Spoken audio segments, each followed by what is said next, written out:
Good morning, Belton High School. My name is Catherine Eager, and you're watching Cutlass TV News.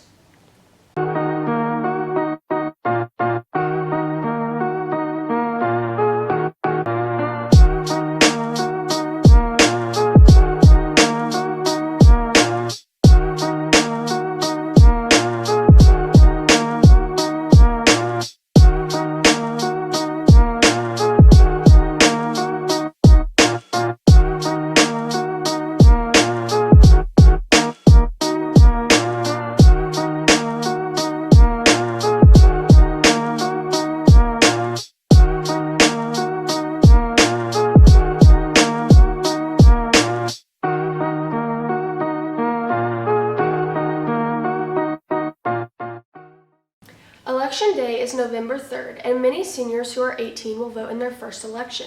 Here's more with Corey Birch, America's Counts, and myself. Election Day is November 3rd, and some students are voting for the first time. Ms. Harrell, political science teacher, explains why it's important for this generation to vote and lists ways to get involved prior to turning 18. I think it's important for young people to vote and get involved in politics so that they, from a very early age, know that their voice matters and that government impacts them. Once they start to understand that almost everything we do in our life has a government role, then they can really start to understand that their vote does matter and what things happen to them. I think that it's very important for people to understand that they can have an impact before they turn 18 and actually going to the ballot box. There's many different ways that people under the age of 18 can get involved.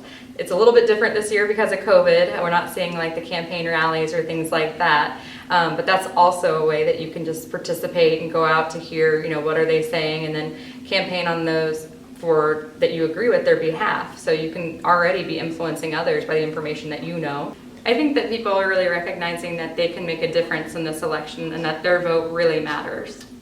Senior Emma Colvin is eligible to vote and plans to in this election.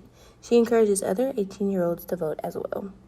It's important for people my age to vote because we are the future of America, and it's always important to stay informed.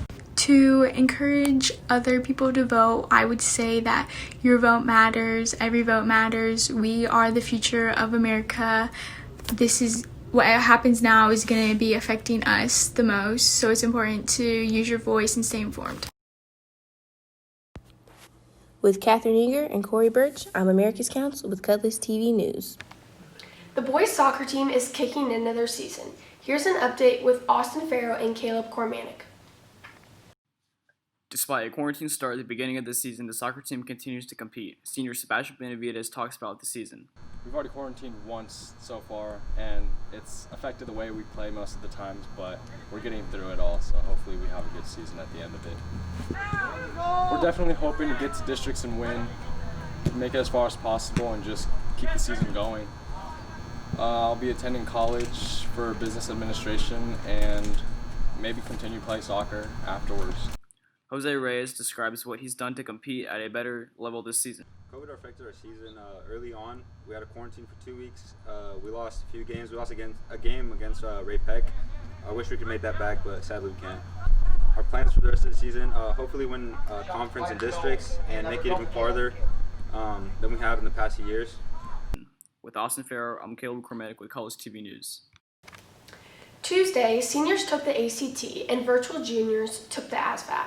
Here's more about this year's test day with Tyler Fulton, Mason Fulton, and Aubrey Frick.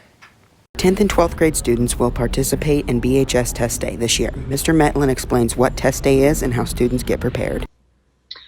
So in preparing for the test day, we started this 2 or 3 weeks ago. There's a lot involved when you're testing, this volume of students.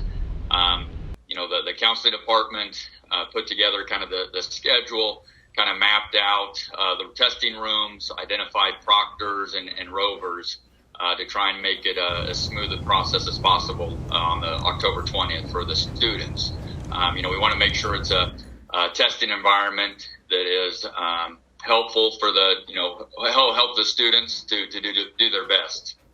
Senior Kaylee Gilchrist describes her test day experience and tips for others who are taking the ACT. I think I did pretty good with almost everything except the math part. Look over the math. 100% look over the math and try and remember grammar and punctuation and where everything goes, because if you don't, that's going to screw you over. With Mason Fulton, I'm Tyler Fulton with Cutlass TV News. Thanks for watching. Tune in next week, and as always, Carpe Diem.